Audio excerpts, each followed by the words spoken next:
கொம்பு சீவி இந்த படம் ஒரு முழுக்க காமெடி படமா இருந்தாலும் இதுக்குள்ள இருக்கக்கூடிய கண்டென்ட் ரொம்ப எமோஷனலானது. தமிழ்நாட்டில் இருக்கக்கூடிய ஒவ்வொரு அணைகளுக்கு உள்ளேயும் ஏகப்பட்ட கதைகள் ஒளிஞ்சிருக்குது. அதில் ஒரு கதை தான் இந்த படம். வைகை அணை கட்டுறப்ப அந்த பகுதியில் இருக்கக்கூடிய மக்களை வேறு பகுதிக்கு மாத்துறாங்க. எப்ப எல்லாம் வைகை அணையில தண்ணி வத்துதோ அப்ப அந்த நிலப்பகுதியை சேர்ந்த மக்கள் உள்ளுக்குள்ளார வந்து அவங்களுடைய நிலங்களை உழுது பயிரிடுவாங்க. அந்த காலகட்டமானது அவங்களுடைய பழைய நினைவுகள் எல்லாத்தையும் திரும்பி கொடுக்குற மாதிரி இருக்கும். தெரியாம அந்த அணைக்கு நீர்வரத்து அதிகமாயிடுச்சுன்னா அவங்க பயிரிட்ட எல்லா பயிர்களும் வீண் போயிடும். அவங்களோட பிழைப்புக்கு மறுபடியும் பழைய வேலைக்கே போகிற மாதிரி இருக்கும். இதை காட்சிப்படுத்தியிருக்கிற விதம் இந்த படத்துல ரொம்ப எமோஷனலா இருக்கும். ஸோ இதுதான் படத்தினுடைய மெயின் கோர். இதை சுற்றி காமெடிகள் பின்னப்பட்டிருக்குது இந்த கதையில். ரெக்கப்பாண்டி சரத்குமாரோடைய பெயர் இந்த படத்தில். இவர் மக்களுக்கு பக்கத்தில் இருக்கக்கூடிய ஒரு கேரக்டர். எதுவாக இருந்தாலும் இவர் தான் அந்த ஊரில் நாட்டாம. ஆனால் இவர் பண்ணக்கூடிய தொழில் அப்படிங்கிறது கஞ்சா கடத்துறது. கதாநாயகனுடைய அம்மா இறந்து பிணத்தை எடுக்க விட மாட்டாங்கறான் பணம் கொடுத்தவன். காலையில் இறந்த பணத்தை இரவு வரைக்கும் எடுக்க விடாமல் இருக்க சரத்குமார் அந்த பணத்தை கொடுத்து பிணத்தை எடுத்து நல்லடக்கம் பண்ணுறாரு.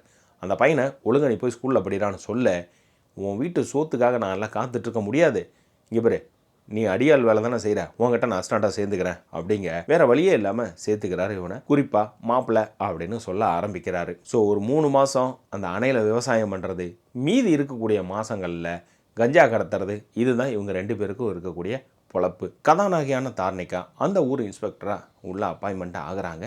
ஹீரோவுக்கும் அவங்களுக்கும் ஓப்பனிங்கில் மோதிக்க அதுக்கப்புறம் என்ன காதல் தான். ஒரு கட்டத்தில் சரத்குமாரும் சண்முக பாண்டியும் போலீஸ் ஸ்டேஷனில் போட்டு நொறுக்க சீனியர் ஆஃபீஸர் இவங்களை 2 பேரையும் கூட்டிகிட்டு போய் கோர்ட்டில் ஆஜர்படுத்த அங்கேருந்து மேலதாளத்தோட ரிலீஸ் ஆகி வெளியில் வராங்க. எப்படியோ ஒன்று இவனுங்களை மறுபடியும் கூண்டலை ஏற்றணும் அப்படிங்கிறது சீனியர் ஆஃபீஸருடைய கனவு. அதுக்கு தகுந்தாற் போல் இந்த கிராம மக்கள் அணையில் விவசாயம் பண்ணுறப்ப நட்டம் ஏற்பட மக்களுக்கு ஏதோ ஒன்று பண்ணணும் அப்படிங்கிறதுக்காக 5 கோடி ரூபா மதிப்புள்ள கஞ்சாவை தமிழ்நாட்டிலேருந்து ஆந்திராவுக்கு கடத்த போகிறாரு. ஸோ இந்த பக்கம் போலீஸ் ஆஃபீஸர், இந்த பக்கம் 5 கோடி ரூபா மதிப்புள்ள கஞ்சா. எப்படி இவங்க ஆந்திராவுக்கு கொண்டுட்டு போகிறாங்க? கடைசியாக இவங்க போலீஸ்கிட்ட மாட்டினாங்களா இல்லையா?